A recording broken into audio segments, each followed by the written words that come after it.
Gentlemen, welcome back to the Tiege Hanley Starting a Business, Building a Brand vlog. This one, big number 144. And we're not in the normal office, but the good news is that I got this, and this, and I'm ready to talk. Gentlemen, did you miss me? I missed you. Today, I got a lot to talk about.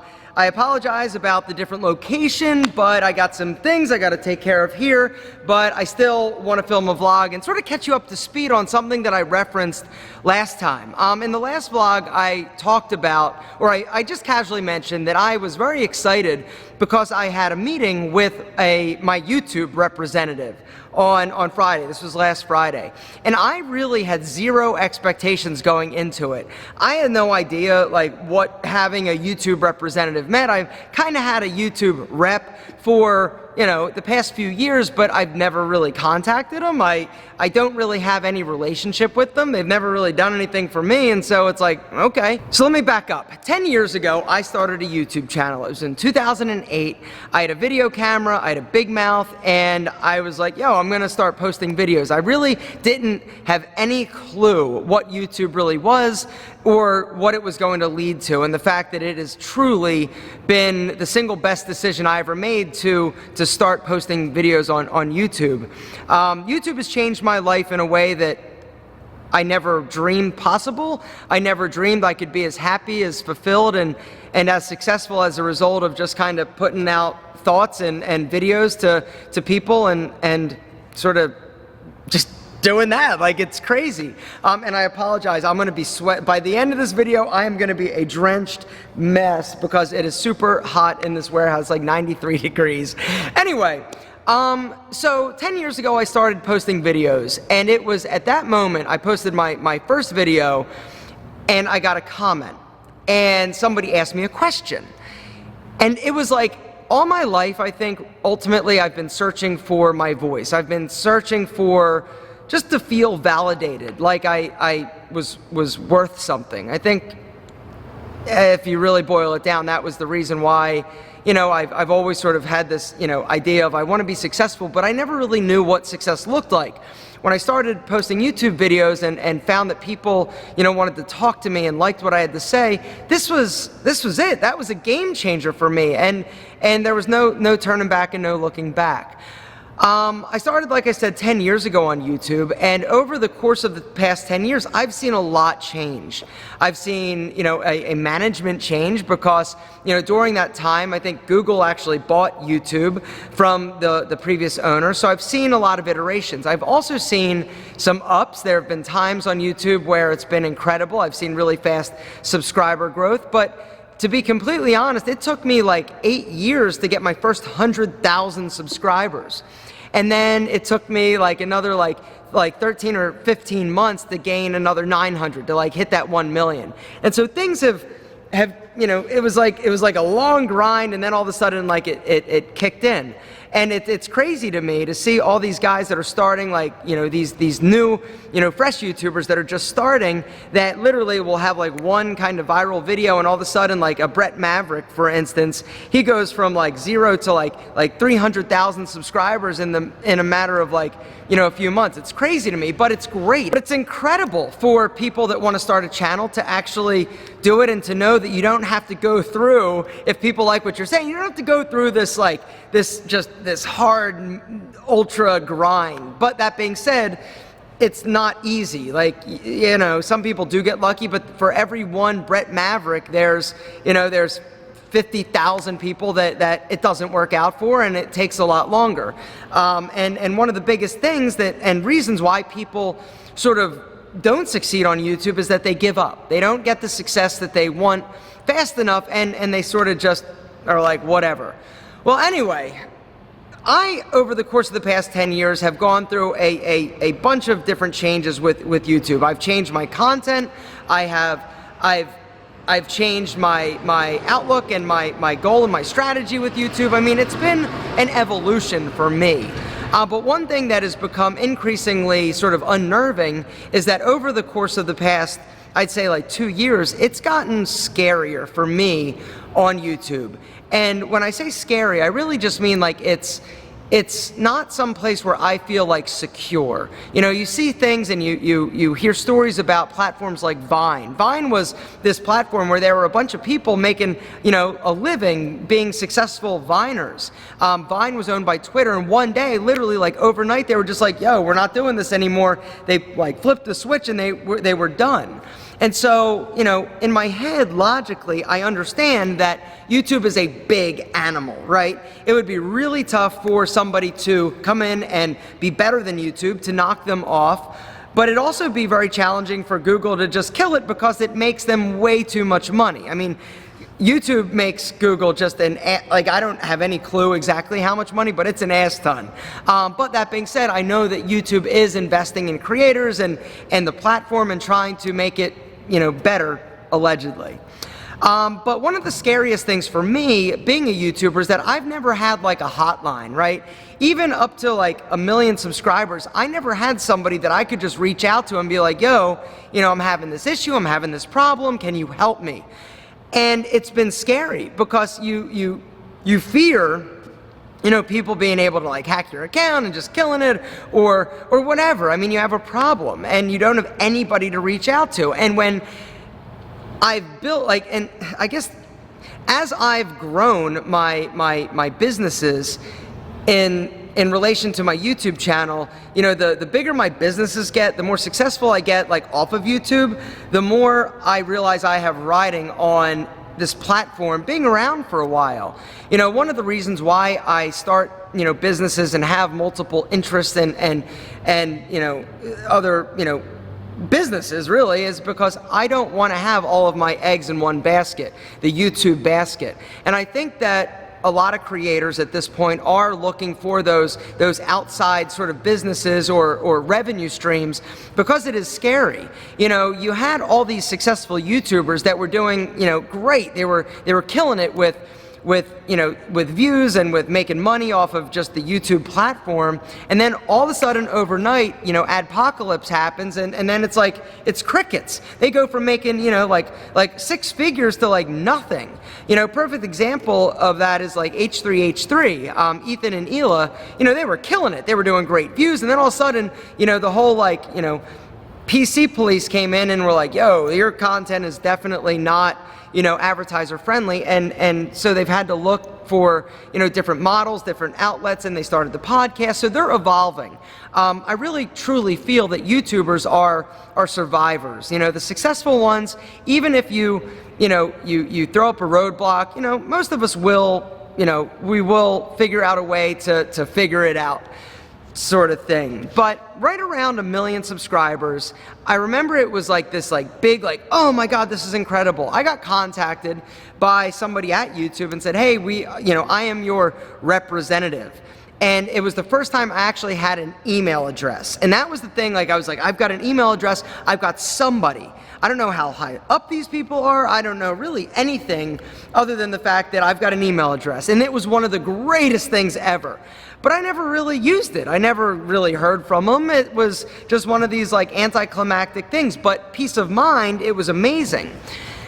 And about 6 months after I got that first like representative, I got an email saying, hey, this is the new representative. So-and-so is moving on in the company, and we're going to, you know, be moving you to this person. And I had the second representative, and that was like, okay, once again, I didn't really have too much to ever talk to them about. I never really had any problems, but one thing I did have, and that was awesome, was they had like 15 creators, and they did this like little like seminar talking about, you know, sort of YouTube and you know, just a little bit more like insider information revolving all around like the adpocalypse thing. And so that was cool. It didn't really change much, but then about 6 months ago, no, probably it was less than that, probably 3 months ago, I got another email from my then rep that said, hey, I'd like to introduce you to Francis, who was your new representative. And I'm just figuring that it was an internal thing where, you know, all these people that work for Google or YouTube are just moving, and so it's like, oh, here you go, you know, you're with somebody else, kid, type of thing.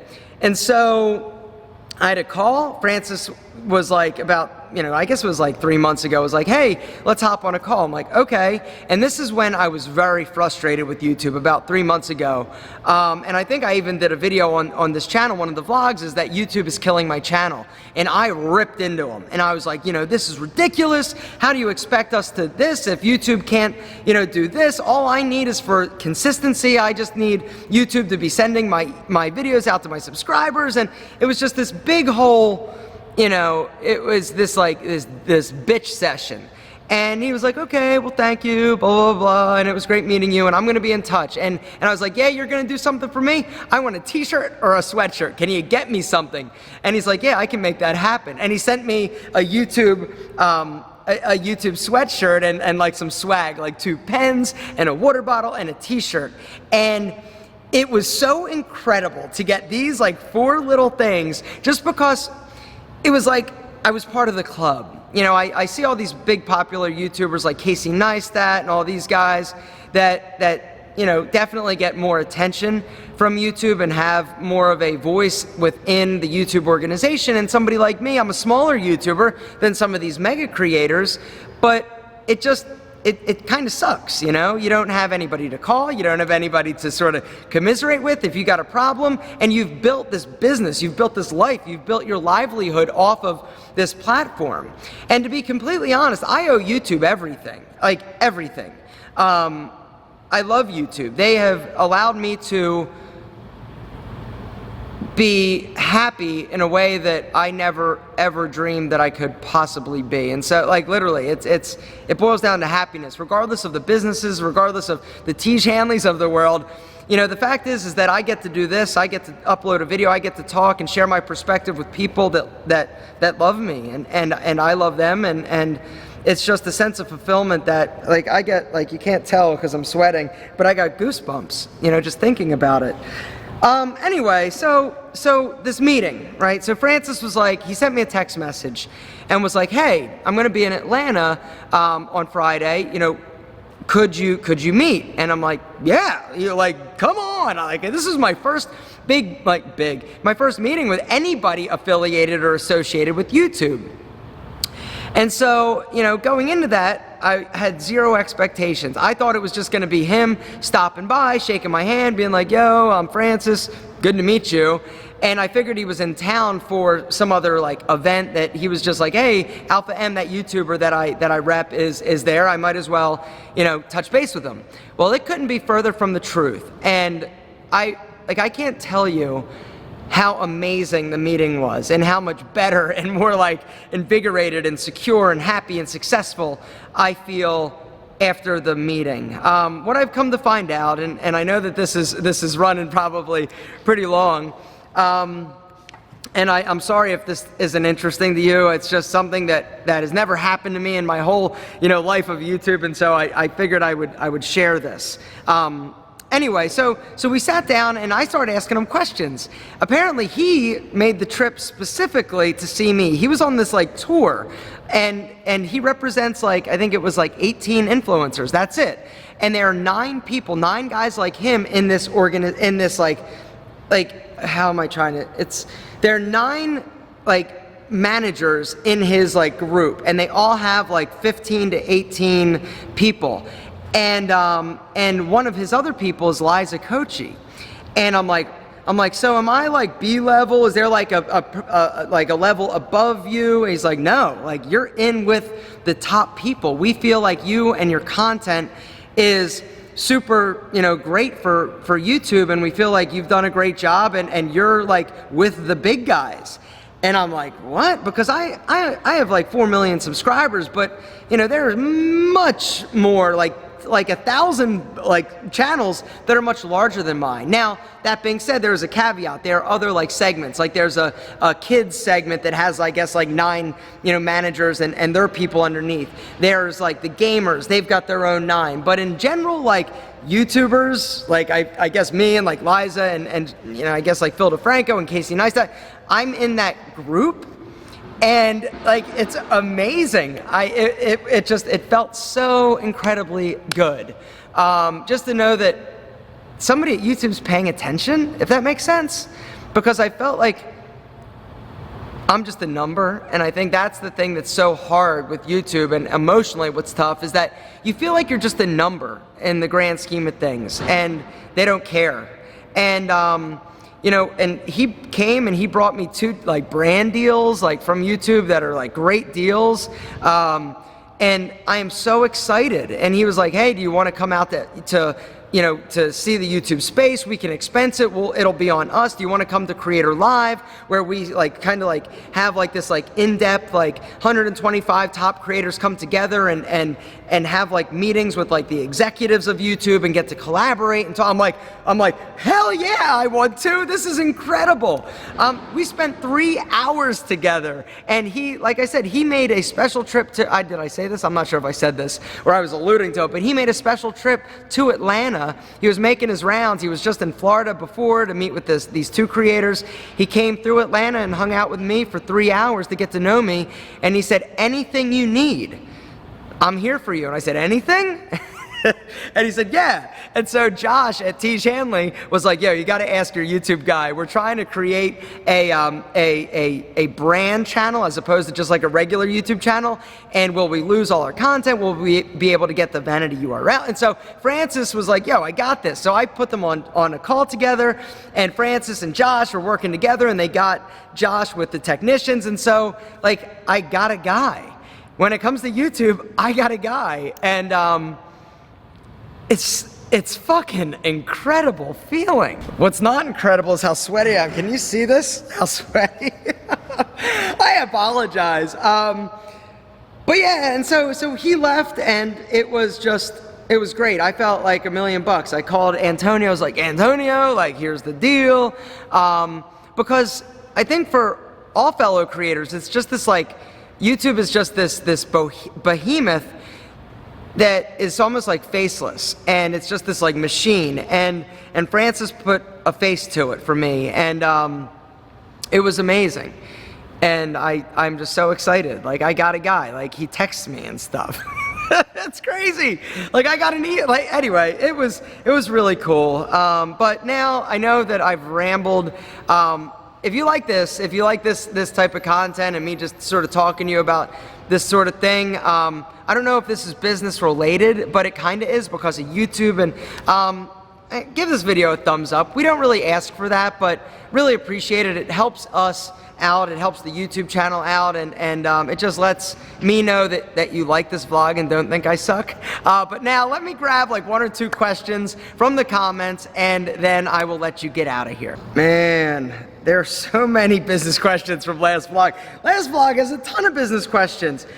I don't want to rush this. And so what I think I'm going to do, instead of me just like trying to like half-ass a few of them, I really want to dive in and get to like a bunch of them. And so next vlog, big number 145, I think is all going to be business questions. Very quick Tiege Hanley update next week. We got a lot of stuff going on, a lot of like interesting, like in the weeds type of, like, we got a lot of stuff going on. But it's all great. We're all working super freaking hard for you and for us and for everybody. But I think next week it's all business questions. I'm gonna go back and read last vlog's questions, but if you've got any questions that you didn't ask last vlog or you want me to answer next vlog, please down in the comments let me know. Start the question with business question and then ask your question. I'll be happy to get to as many as I can in 20 minutes next week. Guys, thanks for listening. I just wanted to take the opportunity to tell you a little bit of something that was crazy cool that happened to me, that's never happened to me, and give you a little more insight, because I know all of you guys watch YouTube videos, and so it's kind of interesting, and hopefully you guys dug it. But we dug you, Tiege Hanley. We dig you big time. I also need a freaking towel. I'm drenched. Guys, we love you more than our double monk strap shoes, and you are incredible. Thanks for subscribing, and we'll see you next week.